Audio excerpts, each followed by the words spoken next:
Hi అండి, అందరికీ నాకు వండటం వచ్చండి ఛానల్కి స్వాగతం. ఈ వీడియోలో టొమాటో చిత్రాన్నం ఎలా ప్రిపేర్ చేసుకోవాలో చూపిపోతున్నానండి. ఇది కర్ణాటక స్టైల్ డిష్ అన్నమాట. టొమాటో చిత్రాన్న అని పిలుస్తారు వాళ్ళు. చాలా సింపుల్ డిష్ అండి. క్విక్ గా మనము బయటకు వెళ్లేటప్పుడు ఏదైనా ప్యాక్ చేసుకుని వెళ్ళాలనుకున్నా, లేదా లంచ్ బాక్స్ లోకి కానీ, లేదా నైట్ మిగిలిపోయిన రైస్ ఉంటే దాంతో ప్రిపేర్ చేసుకోవడానికి కూడా ఎంతో ఈజీ రెసిపీ అన్నమాట. ఇది సూపర్ గా ఉంటుంది తినడానికైతే. ఫస్ట్ అయితే మనము ప్యాన్ లోకి ఒక 2 టేబుల్ స్పూన్ల ఆయిల్ తీసుకోవాలి. ఆయిల్ వేడైన తర్వాత ఒక 2-3 టేబుల్ స్పూన్ల పల్లీలు వేసుకోండి. అలాగే కొన్ని జీడిపప్పు పలుకుల్ని యాడ్ చేసుకోవాలి. ఇక్కడ జీడిపప్పు అనేది కంప్లీట్ గా ఆప్షనల్ అండి. మీకు నచ్చినట్టయితే తీసుకోండి, లేకపోతే స్కిప్ చేసేయచ్చు. ఇప్పుడు వీటిని బాగా ఫ్రై అవనివ్వాలన్నమాట. క్రిస్పీగా అయిపోవాలి, అంటే బాగా పైన పొట్టు అనేది వేగిపోయి ఈ విధంగా రంగు మారిపోవాలి. ఇప్పుడు వీటిని తీసి పక్కన పెట్టేసుకోండి. ఇప్పుడు ఇదే ఆయిల్లోకి మరో 3 టేబుల్ స్పూన్ల వరకు నేను ఆయిల్ యాడ్ చేసుకుంటున్నానండి. ఇలా ఆయిల్ తీసుకున్న తర్వాత ఇందులోకి ఒక 1/2 టేబుల్ స్పూన్ వరకు ఆవాలు, 1/2 టేబుల్ స్పూన్ శనగపప్పు, అలాగే 1/2 టేబుల్ స్పూన్ వరకు మినపప్పును తీసుకోవాలండి. ఇప్పుడు వీటి మూడింటిని మనము చక్కగా చిటపట్లాడి రంగు మారేంత వరకు, అంటే లైట్ గా రంగు మారేంత వరకు వేగనివ్వాలి. ఈ విధంగా కాస్త రంగు మారడం స్టార్ట్ అయిన తర్వాత ఇందులోకి ఒక 1/2 టేబుల్ స్పూన్ వరకు జీలకర్ర, ఒక ఎండుమిర్చి, అలాగే 2 పచ్చిమిరపకాయలని చక్కగా తుంచి వేసుకోండి. వీటితో పాటు కొన్ని కరివేపాకు రెమ్మల్ని యాడ్ చేసుకున్న తర్వాత వీటిని మనం ఫ్రై అవనివ్వాలి.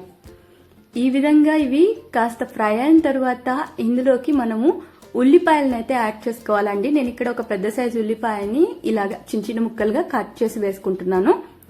ఇప్పుడు ఇందులోకే రుచికి సరిపడా ఉప్పు, మీరు జస్ట్ ఇప్పుడు ఈ పచ్చడి చేసుకోవడానికి సరిపడా ఉప్పు వేసుకుంటే సరిపోతుంది. తర్వాత రైస్ లోకి మళ్ళీ యాడ్ చేసుకోవచ్చు. అలాగే ఒక 1/2 టీ స్పూన్ అంత ఇంగువ, ఒక 1/2 టీ స్పూన్ అంత పసుపుని యాడ్ చేసుకోవాలి. ఇప్పుడు వీటిని ఉల్లిపాయలు పచ్చివాసన పోవాలండి, అంతవరకు వేగనిస్తే సరిపోతుంది. మరి మెత్తగా ఏం ఉల్లిపాయలు అనేవి ఉడికిపోవాల్సిన అవసరం లేదనమాట. ఈ విధంగా ఫ్రై అయిన తర్వాత ఇందులోకి కాస్త ఇలాగా సన్న సన్నగా పొడవుగా ముక్కలుగా కట్ చేసుకున్న ఒక పెద్ద సైజ్ టొమాటో, అలాగే చిన్న చిన్న ముక్కలుగా కట్ చేసుకున్న 2 మీడియం సైజ్ టొమాటోని తీసుకున్నాను. వీటిని యాడ్ చేసేసుకొని వీటిని మనము బాగా మెత్తబడిపోయి పైనున్న చర్మం అనేది ఊడొచ్చేంత వరకు ఫ్రై చేసుకోవాలి. చూస్తున్నట్టయితే ఇప్పుడు మీకు కాస్త దగ్గర పడడం స్టార్ట్ అయింది కదండి, గుజ్జుగా తయారవడం స్టార్ట్ అయింది.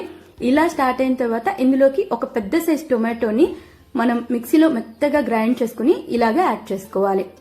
ఇప్పుడు ఇందులోకి కారానికి సరిపడా కారం పొడి, నేను ఇక్కడ ఒక టేబుల్ స్పూన్ వరకు కారం పొడి యాడ్ చేసుకుంటున్నానండి. మీరు మీ టేస్ట్కి సరిపడా ఈ క్వాంటిటీని అడ్జస్ట్ చేసుకోవచ్చు. ఇలా యాడ్ చేసేసుకుని బాగా మొత్తం అంతా ఆయిల్ సపరేట్ అయ్యి వచ్చి బాగా గుజ్జుగా అయిపోవాలి. అంతవరకు దీన్ని మనం వేగనివ్వాలి. ఇందులో కొంతమంది సాంబార్ పొడి కూడా యాడ్ చేస్తారండి. మీకు నచ్చినట్టయితే ఒక టేబుల్ స్పూన్ వరకు సాంబార్ పొడిని కూడా యాడ్ చేసుకోవచ్చు. అలా యాడ్ చేసుకున్నా కూడా బానే ఉంటుంది. ఈ విధంగా దగ్గర పడిన తర్వాత ఇందులోకి ఒక గుప్పెడు కొత్తిమీరని బాగా ఫ్రెష్ గా ఉండేదాన్ని కట్ చేసి వేసేసి కలిపి ఇంకా మనం స్టవ్ ఆఫ్ చేసేయచ్చు అనమాట. ఇలా రెడీ చేసుకున్న గుజ్జుని మనము రైస్ లోకి కలుపుకునే ముందు మెయిన్ ఇంగ్రీడియంట్స్ కొన్ని ఉన్నాయండి, వాటితో పాటు యాడ్ చేసి కలిపేసుకోవడమే.